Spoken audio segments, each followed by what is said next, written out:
Good morning, ladies and gentlemen. It's an honor to introduce our plenary speaker, Dr. Sumit Gupta. Dr. Sumit Gupta received his master's in orthodontics from GDC Ahmedabad in 1998. He continued with fellowship and a master's program in temporomandibular disorders, orofacial pain, and dental sleep medicine from Roseman University, USA. He also continued to be a diplomate of American Board of Orofacial Pain. He has presented in many conferences worldwide, including the recently concluded 16th European Headache Congress in Vienna. So I would like to invite Dr. Sumit Gupta to proceed with the presentation. Okay, I'll be talking on neurovascular orofacial pain, a relatively very common entity, but very few of our dental colleagues have heard about it. So I will try my best to enlighten you on what this entity is, so that we can make a proper diagnosis and accordingly manage our patients by making appropriate referrals. This is my disclaimer.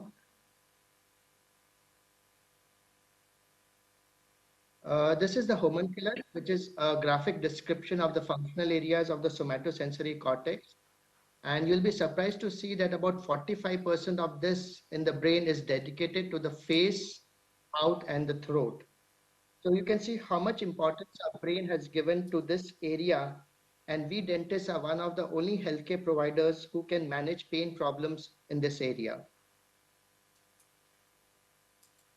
Orofacial pain is a relatively common complaint, which we, for obvious reasons, which we just saw in the homunculus, in general medicine as well as dental practice. And the quest to better manage pain problems involving the head and neck area, such as headaches, facial pain, and temporomandibular disorders, has led to the establishment of orofacial pain as a discipline in the field of dentistry. It started in 1987 when Dr. Jeff O'Cason started an orofacial pain department in Kentucky University in the US. And since then, they have been trying to recognize orofacial pain as a specialty. Finally, in March 2020, ADA, the American Dental Association, and the Commission on Dental Accreditation accepted their plea and finally accepted orofacial pain as a specialty. It's the 12th specialty in the US now, and an emerging area of specialization and a specialty in many other countries, including UAE. UAE hasn't yet recognized orofacial pain as a specialty, but we are on talks with the higher authorities in the health, and hopefully it will be recognized as a specialty as well. So what is orofacial pain? As per the International Association for Study of Pain, it is pain perceived in the face and or the oral cavity caused by diseases or disorders of regional structures, dysfunction of the nervous system, or through referral from distant sources. At present, orofacial pain encompasses temporomandibular joint disorders, masticatory and cervical musculoskeletal pains, neurovascular and neuropathic pains, sleep disorders related to OFP, orofacial dystonias, headaches, some systemic disorders which can cause orofacial pain. And today we'll be talking on neurovascular orofacial pains. Why is orofacial pain so complex? The trigeminal system provides most of the craniofacial sensory innervations and is associated with specific physiological qualities and pain conditions. The trigeminal nerve, which is a fifth cranial nerve, innervates anatomically related but functionally diverse organs, ranging from the meninges, the dura mater, to the ears, teeth, as well as the TMJ. The rich innervation of the head and neck, particularly the orofacial region, makes this area susceptible to nerve damage and pain. And in the brainstem, there's something called convergence, where the trigeminal sensory nucleus overlaps with other cranial nerves like the cranial nerve 7, 9, 10, and also the upper cervical dermatomes. And this makes pain referral very common. Speech, swallowing, and other oral motor functions of the head and neck are constant pain triggers. Taken together, these features account for the complex and extensive pain referral patterns, which makes clinical diagnosis very difficult. There's something called biopsychosocial matrix model. When we talk about pain, there are mainly two factors influencing pain. One are the biologic factors, which are represented by the somatosensory pain input arising in the peripheral structures, which is responsible for the physical conditions, which we call as the axis one. And then we have the psychosocial factors, which are represented by interaction of the higher centers like the thalamus, hypothalamus, cortex, as well as the limbic system. So pain can be influenced by both these factors as well as the emotional and social functioning. So when in patients with chronic pain, especially, the psychosocial factors play an important role and which can aggravate or even modify the pain input. So it is very important that we include a brief psychosocial history as part of our routine dental history chart for every patient which we see. We'll start with a case. A 45-year-old married Emirati female working as an admin officer reported with a chief complaint of pain in the upper left first and second premolar, which was there for 1 year. Her additional concerns were she had frequent headache, she had pain in the cheek area, periorbitally, sometimes around the lips and the chin, and she also complained of global body aches. The pain started 2 years back. It was a gradual onset, but it started in the upper left molar area, and she had similar pain in the upper left premolars later on a year later. So location was upper left first and second premolars. It was chronic pain. So how do we define acute and chronic? If it is less than 3 months, it is taken as acute. If it is more than 3 months, it is chronic. Another way of distinguishing between the two, if the pain persists beyond the natural healing period, is taken as chronic. Frequency, it was about 2 to 3 times a day, lasted from 10 to 30 minutes to sometimes about 5 to 6 hours. Intensity was 7 to 8 on 10. Quality was throbbing or pulsating, which is very similar to the pain which we see in pulpitis. It was aggravated by cold food and drinks as well as stress. What makes a patient feel better? By pressing the area and by sleeping in a quiet, dark place. She had seen a dentist who, with the same complaint of pain in the upper first and second molar area. The dentist couldn't find anything, no caries was there, the periapical X-rays were normal. Still, the dentist did a deep scaling and curettage in the upper left quadrant. Patient didn't have any relief. A month later, the patient went back to the same dentist who said, probably you need root canals, and both the molars were root canal treated. She got some relief for probably a week or 10 days.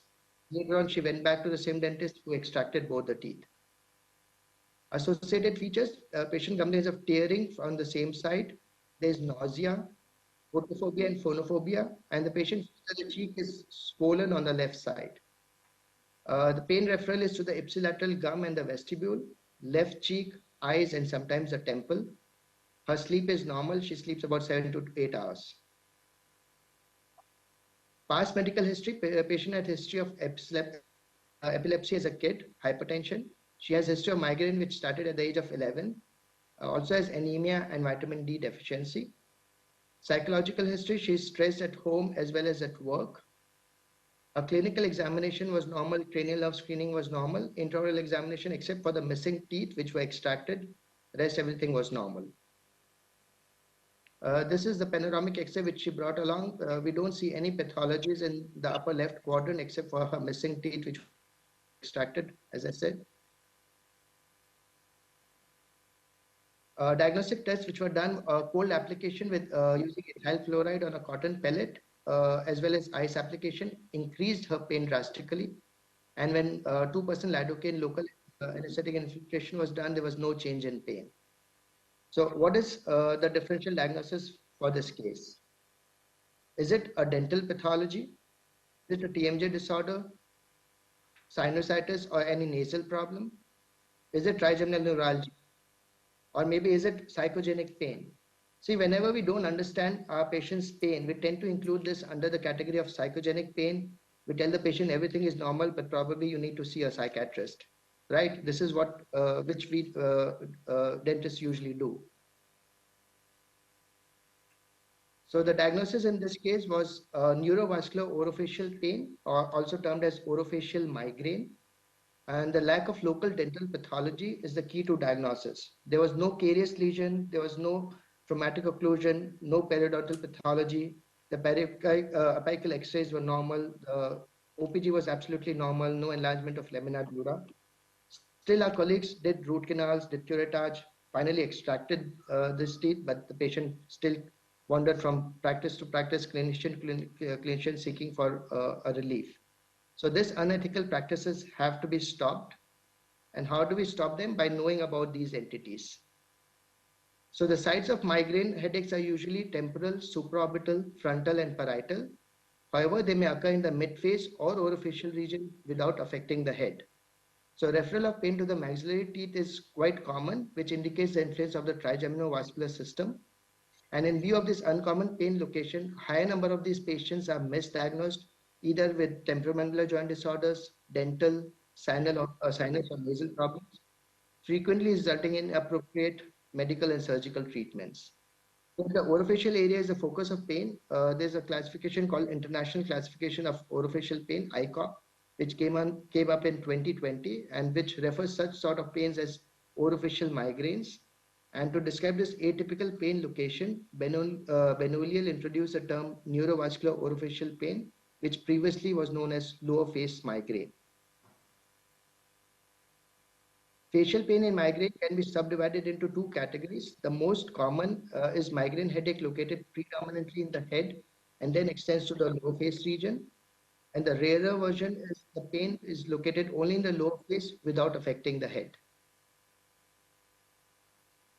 As far as the epidemiology is concerned, the onset of NVOP is usually around the middle age years, 40 to 50 years, with the female predominance of 4:1. Pain is usually diagnosed secondary to dental pathology, and the patients undergo various dental treatments without any success, which we just saw. Patients may or may not have a previous history of migraine. So what are the clinical features? The onset is gradual. Location is usually unilateral. Pain begins near the nose and spreads to the cheek. When it is intraoral, it affects the upper and lower jaws and the teeth. It's around the alveolar process and the mucosa. And the most frequently affected teeth are the upper canines and the upper first premolars. It is mostly episodic. Duration is from minutes to hours, sometimes around 24 hours. Intensity is moderate to severe. Quality is usually pulsating or throbbing, which is very similar to our pain in pulpitis. Aggravated by cold, physical activity. Patients usually have done past treatments, consulted dentists for fillings, root canals, extractions, even seen ENT specialists. There are associated features like ipsilateral autonomic signs, which are like ptosis, meiosis, tearing, nasal congestion, feeling of cheek swelling and sweating. Patient complains of nausea, phonophobia, and photophobia. And the main important feature which we dentists should pay importance to is hypersensitivity to cold of the involved tooth as well as adjacent vestibule. There is referral to the perioral structures through the periorbital and preauricular areas, sometimes down to the neck and the shoulders. Side shifts may occur, but it is rarely bilateral. Pain is throbbing and pulsating, as I said, mimicking dental pulpitis. Teeth overreact to cold application, but this inflammatory process is assumed to be neurogenic as compared to pulpitis, where it is mainly inflammatory. And when a neurovascular variant is felt primarily in a tooth, it is referred to as neurovascular toothache, or also known as migrainous toothache. So what are the neurovascular variants? When it's a migrainous toothache, we see that the aching toothache is free of dental pathology. The toothache is persistent, episodic, and recurrent in behavior. Analgesic blocking of the tooth may stop the pain. Sometimes there is no response. Sometimes even it aggravates the pain. Endodontic treatment or even extractions may give temporary relief followed by recurrence in due time. Ipsilateral autonomic signs are present. Another variant is atypical facial pain. When neurovascular variant is felt in a face or cheek region, it is referred to as atypical facial pain. Patient complains of pain in the cheek, around the perioral areas, the chin. It radiates to the shoulders and the neck. What are the main distinguishing features of neurovascular pain as compared to a distinctive form of migraine? It's oral or perioral location, the neurovascular pulpitis, as well as the late age of onset. The main distinguishing features of neurovascular orofacial pain from migraine is the age of onset. For migraine is usually between 20 to 40, whereas for NVOP is 40 to 50 years of age. Both have same female predominance. Location for migraines is around the forehead and temple. However, for the NVOP, it is around intraorally or the lower face region. Duration is hours to days in migraine, like usually 4 hours to 72 hours. But for NVOP, it is between minutes to hours. Both have a throbbing quality, but for migraine, it is more continuous, which is whereas in NVOP, it is paroxysmal. Both have moderate to severe intensity. The precipitating factors for migraine are stress, hunger, and menstruation, whereas cold foods and beverages can precipitate NVOP. Migraine is associated with nausea and photophobia, whereas NVOP can be associated with photophobia, nausea, as well as cheek swelling, redness, as well as tearing. ICOP came up with a classification which for the diagnostic criteria for NVOP. I am not going in the details. Only thing I will stress on is criteria D, where pain is unexplained by any local cause and clinical and radiographic examinations are normal. So you don't find any dental pathology clinically as well as radiographically. It can be either short lasting, which is lasting for less than between 1 to 4 hours, or it can be long lasting, which lasts greater than 4 hours. What is the pathophysiology? It may be based on migraine or an interaction between the nervous and vascular systems. Under anatomical consideration, there is something called hypothesis of convergence within the trigeminal pain processing system, where there's an anastomosis between the trigeminal nerve and the facial nerves, as well as between facial nerve and branches of upper cervical nerves, which has been reported and may represent a mechanism by which primary headache disorders could present as facial pain. Neurogenic inflammation is also seen in the oral tissues and dental pulp. In the dental pulp, there are numerous nerve fibers like the C fibers, A delta, A beta, and the autonomic fibers, which express CGRP, which is a calcitonin gene-related peptide, which is a major neurotransmitter responsible in the pathogenesis of migraine, which causes neurogenic inflammation. These fibers in the dental pulp release these CGRP, substance P, and VIP, which is more in the permanent teeth relative to the deciduous counterparts. And this may explain the lack of NVOP reported in children. Involvement of adjacent teeth suggests that collateral C fiber innervation exists within pulps of molar teeth within the same dental quadrant and may partially explain referral from patterns in NVOP. As we saw in our patient complained of pain first, the pain started in the first molar and the second molar area and then spread to those teeth were extracted and then spread to the premolars. So because of the collateral C fiber innervation, this referral pattern is seen. The trigeminal vascular system activation. The trigeminal pain initiates reflex activation of the parasympathetic afferents, inducing the autonomic signs. Most of these patients complain of autonomic signs, as I said, ptosis, meiosis, tearing, nasal congestion, rhinorrhea. These are caused by activation of the parasympathetic afferents. It causes some of its effects by neurovascular activation within the space limited by the skull, a closed system that may rapidly lead to pressure buildup and increased nociceptor activation, what we call compartmental effect. Replication of this concept can be seen in the dental pulp as well, which is confined by the surrounding dental tissues, leading to intrapulpal nociceptor activation. So the differential diagnosis, along with its atypical location, NVOP shares many signs and symptoms common to both migraines as well as trigeminal autonomic cephalalgias. So the first differential diagnosis which comes to our mind is pathology. It can be a temperamental joint disorder, sinusitis, which is associated with fever, tenderness, a purulent nasal discharge, and history and radiographic examination is diagnostic. Cluster headache, which is a form of a trigeminal autonomic cephalalgia, which is short-lived headache, which is maximum periorbitally and has prominent autonomic features. It can another differential diagnosis which comes to our mind is trigeminal neuralgia, which lasts for about few seconds to minutes, which is sharp shooting electric pain. And the main important criteria is it is triggered by cutaneous or mucosal stimulation, which is unlike NVOP. Atypical facial pain, constant, poorly localized pain, which is not accompanied by nausea, vomiting, or photophobia.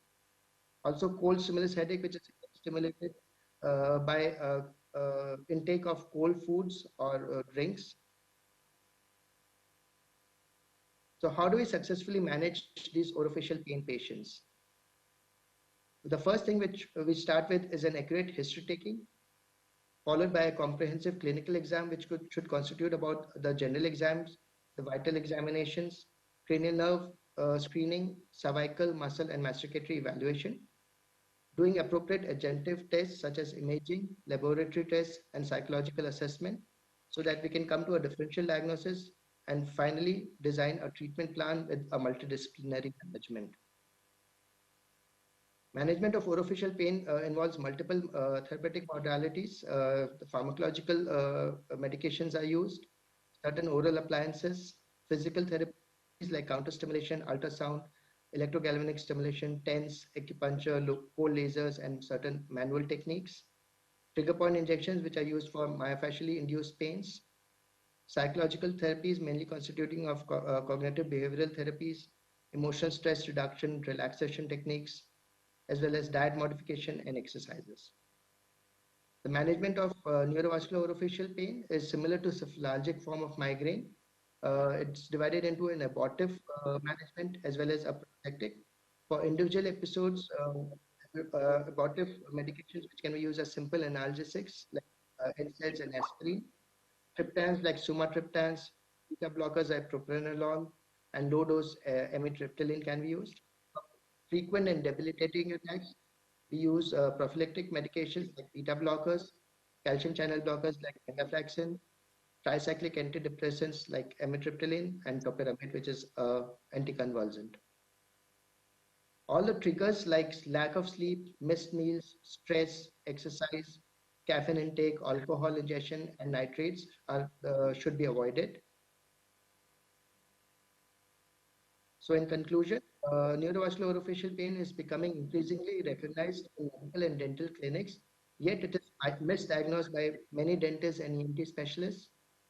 It is important for clinicians evaluating patients with facial pain to show their diligence and identify the associated symptom of migraine so as to avoid unnecessary treatments and surgical procedures and deliver appropriate medical therapy. A careful history, lack of evidence of sinus or dental abnormalities can help clinicians identify the pain correctly, and collaboration between neurologists and head and facial pain specialists is the key to increasing awareness and education on this entity. What is the take-home message? Orofacial pain is a debilitating condition with significant social and economic impacts. Dentists should be physicians of the magnetic system and not just mechanical dentists. Orofacial pain is multidisciplinary and management requires the services of clinicians from various specialties. And always remember that in order for treatment to be effective, it should be directed towards the source of pain and not to the site. I'll end my talk with the famous quote by Dr. Weldon, who was the mentor for Dr. Opason. He used to say, "You can never diagnose something which you have never heard about." So always do your diligence with every patient. Listen carefully to your patient as they are leading to the diagnosis. You don't need any fancy gadgets, equipments to diagnose these pain conditions. Only one thing you need, and that is right there above and in between your temples, and that's your brain. As Dr. Okason used to say, orofacial pain is a thinking man's sport. So use it properly, believe me, you'll never go wrong. These are my references. If there are any questions, please feel free to ask. Thank you.